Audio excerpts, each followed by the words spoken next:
Denmark ও ভারতের সম্পর্ক বরাবরই মধুর।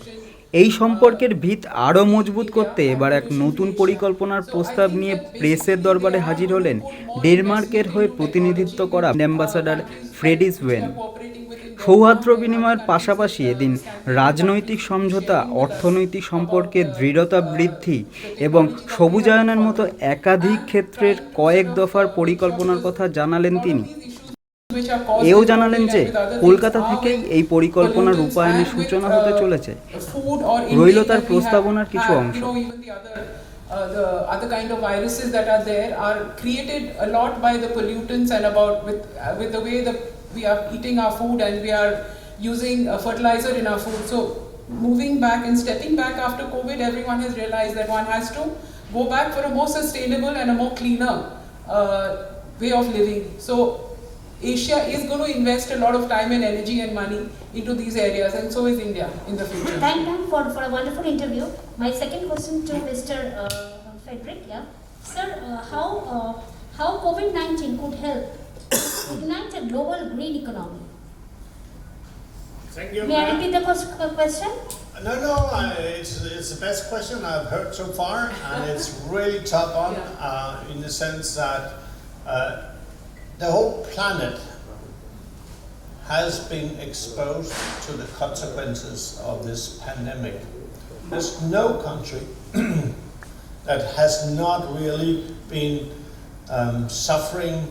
A lot of people have died, huge stress on the public health, and all this calls for cooperation.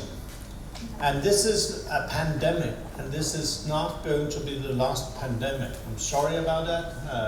I'm also very sorry, but that's I think the case. So it calls for collaboration and international cooperation, no doubt about that. But in order to move forward, I still recall in the early days of the COVID situation here in India, suddenly there were a lot of testimonials from across India that now they could see the mountains, clear view of the mountains, and they had never been able to do that. That kind of common experience that I think we have shared, all of us across the world. So that will lead to a kind of regenerative approach where we will say, okay, let's change the development in such a way that we will turn towards a more green and sustainable way of living. And that's important, and that's why we think this Green Strategic Partnership is so important. Because India has the scale. You have a scale when it comes to the opportunities, meaning that if you change your policy as to development in a more sustainable and green direction, then it will have a huge impact not only for you and India as such and the region, but beyond the region. So if India changes, and India is changing, then we'll have a far better planet to hand over to the next generations. And you have so many youngsters in India, so the obligation on your side is even higher. But we would like to work, we would like to share our experiences, our technologies. We are not telling India what to do, but we would like to inspire.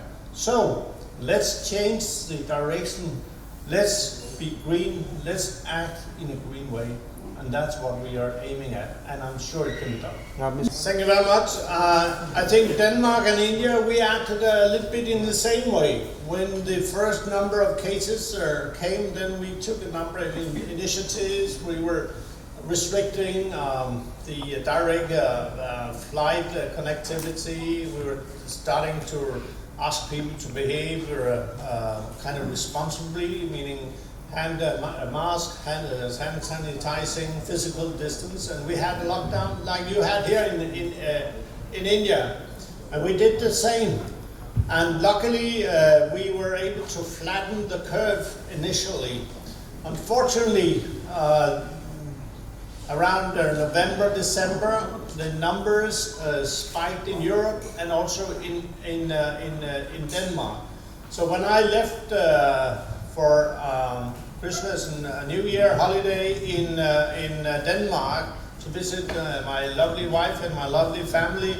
Then suddenly we had tons of restrictions that allowed only 5 people to together with the family even. And these restrictions are still in place in Denmark, so we at least till the end of Feb. But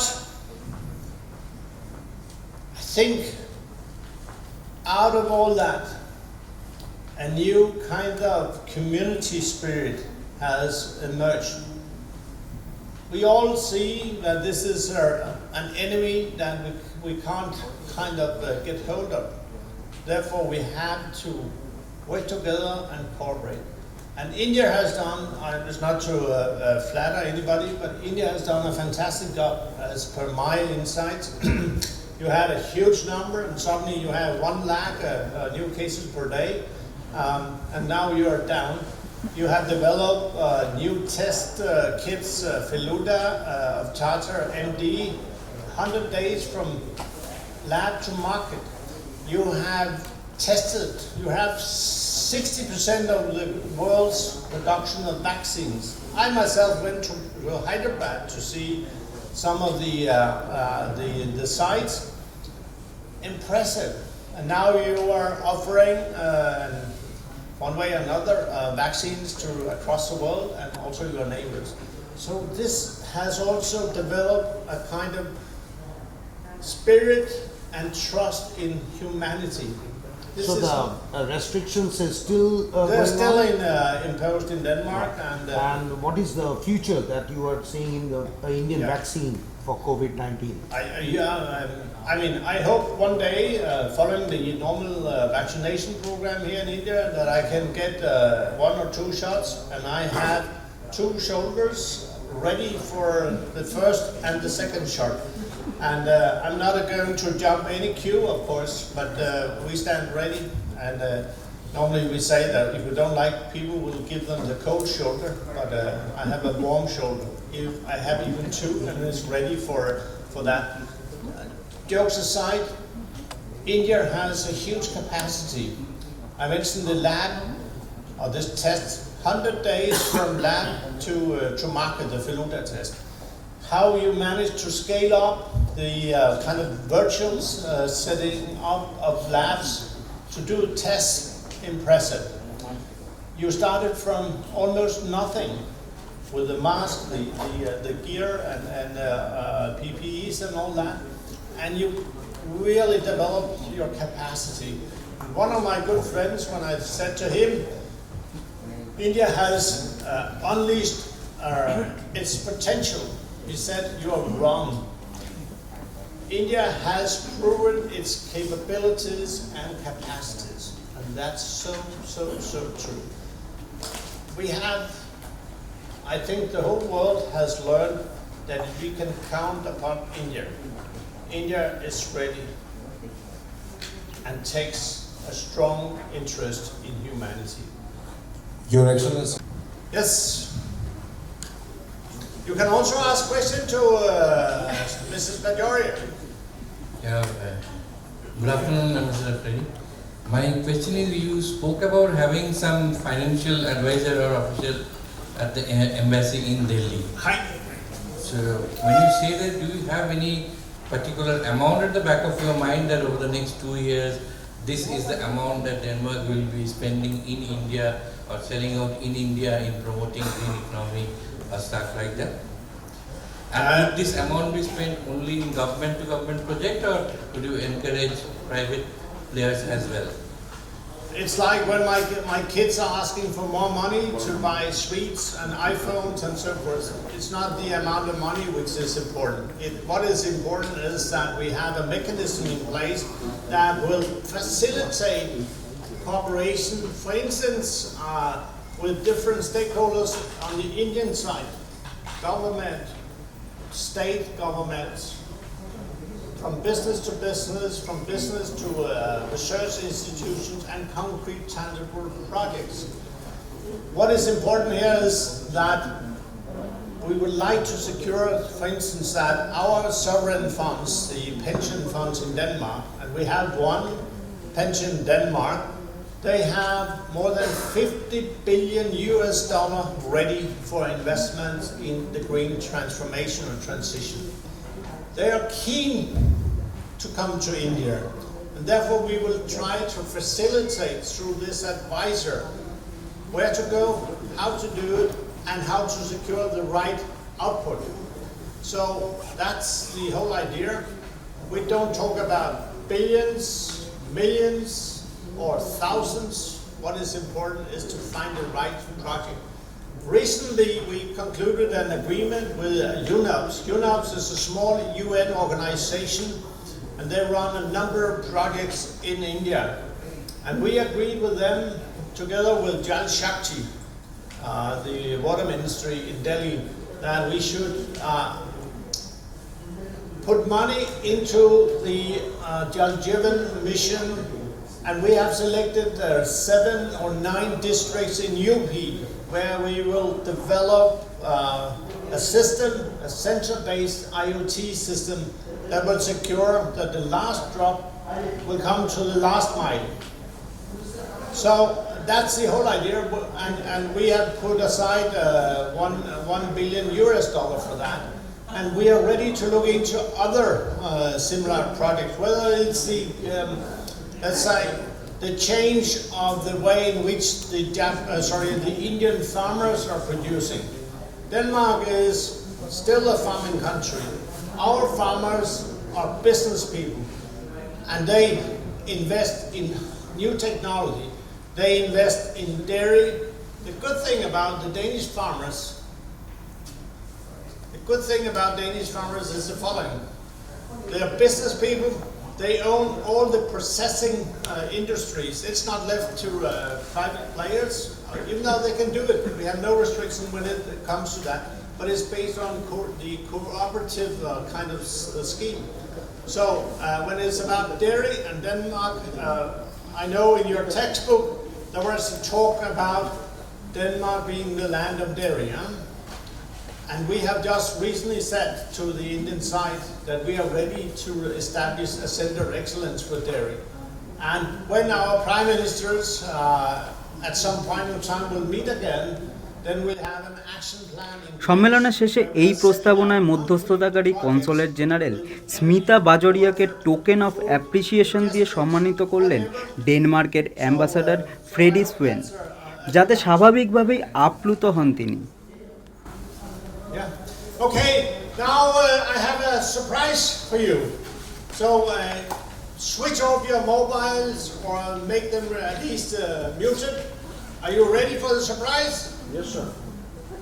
I only heard a few. Yeah. Are you? What kind of surprise do you expect?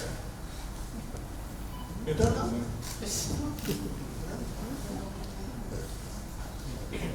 One thing which is also a part of my visit and my deputy's visit here is to bestow this lady with a very, very important decoration to showcase our appreciation of her fantastic work. And it's, we call it the cross of the, and she will be given the knighthood. It's the Order of Dannebrog. Dannebrog is the Danish flag. So tomorrow we will formally bestow Mrs. Smita Bajoria with this fantastic, unique decoration. This decoration is given to very, very few people, and sorry, I'm not allowed to show it to you anymore, but this is the surprise. We want to thank Smita Bajoria for her invaluable services over so many years since 2007. Without her, we would not have reached where we are today in Kolkata. And may this investiture happening tomorrow, would that be a new milestone for the City of Joy, and may that also symbolizing that we are moving our collaboration and cooperation to an even higher level. So that was a surprise. Are you happy? Give her a big applause. And if there is a good question, I have an organic book, so you can note down. It's all made in India, so it's self-reliant India. There's a pen, also made in India, and it's about the Green Strategic Partnership. And on top of that pen, you have tomato seeds. So when you have written down all the nice statements of your our honorable Consul General, then you can put this into the soil or a flower pot, and then you have nice organic tomatoes. That's a great thing. So who asked the best question? Any other project like what you did at Serampur, like Danish, the one which is picking up very well? Actually, I started with the governor's house. You know, it was going to be demolished about 15 years ago. And when I became the Consul General in 2007, I went back to the Municipal Affairs Minister at that time, and they made a grant of 40 lakhs. And I have pictures of the time when the governor's house was going to be demolished, because it was written all over the walls and they're going to demolish the building. And on that initiative, that was the first thing that was started in Serampur, and the government not only gave the money, but they restored it. And that started the flurry of activity, where then they restored the church, and they have now rebuilt the tavern, and they have put up in a museum kind of a building in the tavern, near the tavern, a history of the entire Serampur. So there will be ongoing initiatives, but it is always better that the local people cooperate, and also the local municipality has to make the city more self-sufficient, you know, because obviously, you know, once the tavern is making money or the other places are making money, there could be small hotels that come up, you know, the smaller buildings, like you said, you have a building on your family which is 300 years old. If a lot of people are turning their, you know, into their large houses into guest houses or restaurants, so the project has to become, an area has to become self-sufficient after a while, I think. But in terms of technical support, in terms of whatever they can do, the government can do, the government of Denmark, they will do. And I think the West Bengal government has also played a very active role in trying to regenerate Serampur, because I know INTAC has been very much involved, the government of West Bengal has been giving a lot of money in the past. So it has to be a joint sort of thing, and there has to be also with personal initiatives with people who of Bengal, you know, people who can contribute by ideas, people who can contribute by other things. So it has to be everybody, you know, there's Collaborative. it has to be a collaborative effort. Like I took up this initiative of this Millennium Park when Mr. Buddha Bhattacharya was the Chief Minister. And I'm very fond of giving back to the city. So I had done this project in 1999. And as a part of the Millennium, we rededicated the Millennium Park, because I was instrumental in renovation of that too and raising the funds for that. So I feel that, you know, if somebody privately takes an initiative and people in the government see that they are doing good, like the first initiative was the governor's house. When Denmark saw that yes, the West Bengal government had put in a token amount and I was taking interest, then they also came forward and they did. So every initiative has to be a cooperation between private and government. And another thing, many of the startups are doing exceptionally well in the field of green energy, Yeah. energy efficiency. Yeah. Since green economy is going to be one of the focus areas for Denmark, Yeah. so would you like to promote some of the startups who are doing Basically, brilliant work? so I was going to come to that. I'm doing basically a digital health startup, which is going to be inaugurated on the 19th of March. I run one of the biggest TPAs in the country, where we service about 30 million policyholders, which is called Heritage TPA. So this initiative is called SureRight, and it is going to be launched on the 19th of March, where we are aggregating all the healthcare verticals in the city. We'll be first launching it in the city, and for people who visit Calcutta, which is a center of medical excellence, and then we'll be sort of taking it out. So that is a very interesting program, and you know, in a way it has a green footprint, because you know it is digitized. You know, people are sort of able to access things digitally rather than, you know, physically move around and all. So that is an initiative which we are, as a group, we will be looking. It's less than a month now, so we'll be launching it on the 19th of March. First areas of the present government is Startup India or Stand Up India, as they say. A lot of startup companies are doing exceptionally well in the field of clean energy. So would you be personally or as a government interested in promoting some of these startups who are doing exceptionally well in areas of clean and green energy. Of course, we are very interested. In fact, we are already working with the different ecosystems that you have. You have a very strong ecosystem in Hyderabad. You have a strong system in Bengaluru, many other places. So we are really looking into that.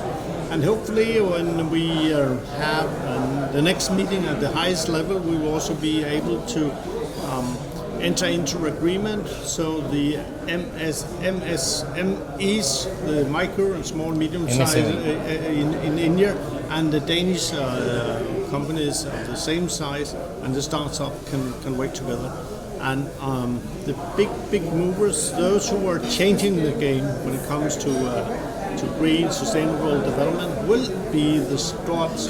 Therefore, it's so important that we can connect. And I went to Hyderabad myself to see some of the vaccine-related companies. I was so impressed. I've worked in the industry myself, so it was not just to be happy or to show a kind of positive attitude. It's really, really outstanding what you are making here in India. So let's make in India, but make India. Make India green, sustainable. That's our wish. But we need to connect with your startups and your ecosystem. It's unique.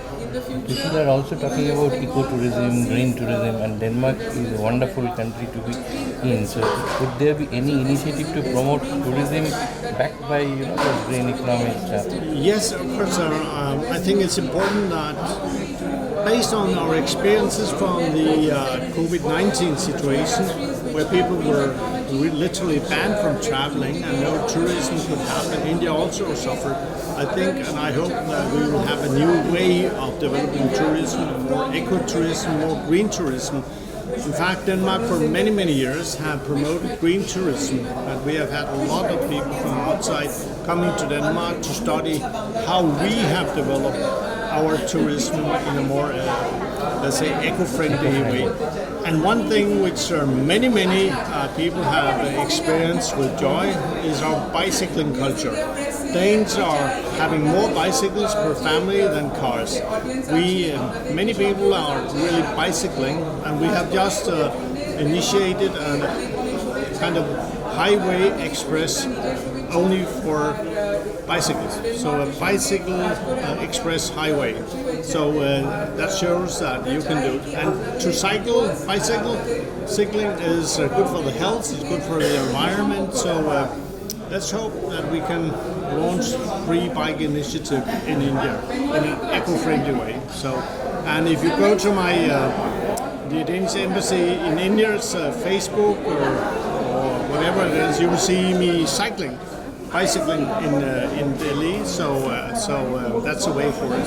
So that in fact is the way forward. It is indeed the way forward, and I think we are soon launching an initiative where across India, if there are some, let's say, 10 silver ideas that we select that will promote this kind of lifestyle, then I would like to invite them to come to Delhi, and then we'll have a rickshaw, and then we'll sit and chat, discuss, while really biking around in Delhi to see. As you can do it in Kolkata as well. Yeah. So let's see if there's a winner who will be part of that competition out of Kolkata. Perhaps we can take a ride, an eco-friendly ride. We have a vintage car race in Kolkata which is very popular. So maybe we can have a cycling race as well. Yeah. Why not? So I think that's a way forward. Thank you. Thank you very much. Thank you. Thank you.